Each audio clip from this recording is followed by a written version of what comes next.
Get ready with Lunes na naman.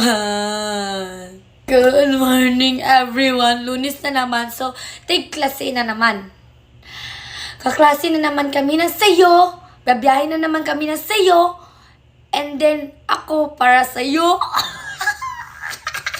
So, ayun, 11 pa yung klase namin. Pero, mag-film kami. Kaya, sayo kami ng buntag pupunta doon sa the second. Kakagaling lang dito yung chicken pox kasi natapos na siya, naligo siya dito, nag-makeup, everything. Tapos munta na siya, iniwan niya na kami. Bawal tayo umiyak kasi ang pangit nating umiyak. Yak. Okay?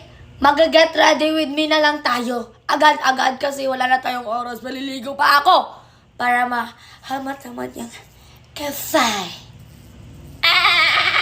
Diyan lang muna kayo kasi maliligo muna ako, ha? Ha? Diyan lang, ha? Hi, guys! So, welcome back to my vlog. Nandito na si Monkey Pax. Natutulog na siya kasi ready na siya. Ako na lang yung langayan na hindi pa ready. Kasi nga, nagpulaw-pulaw kasi na-look ako sa may mumu. Nakatapos ko lang mag-primer, magsa-sunscreen agad tayo. Gamit itong Bella. Bella. Alam niyo ba, napakatagal na tong Bella na to sa akin, pero ang tatag niya kasi nagugupi lang siya, pero yung relasyon namin hindi matatag. I-blend natin para ma-protect yung ating skin, para hindi tayo ano tawag nito? Di ko na nadiligan. Wow! Napakasinaw ng agtang ko. Pwede na to landinganan ng airport. Airplane pala. Katapos natin mag-sunscreen is mag-jajama lang tayo. Foundation, Fusion Foundation! Alam nyo, Lunes na Lunes, pero gusto na namin maging Friday na. Kasi nakakapagod. Ay! Tuesday pala.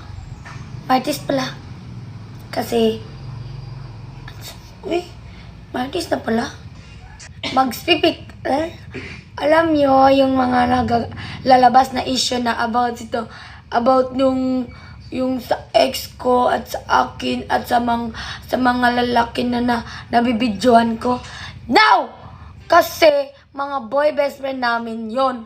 Tapos kayo lang naman yung naglalagay ng issue na jowa ko lahat na yun.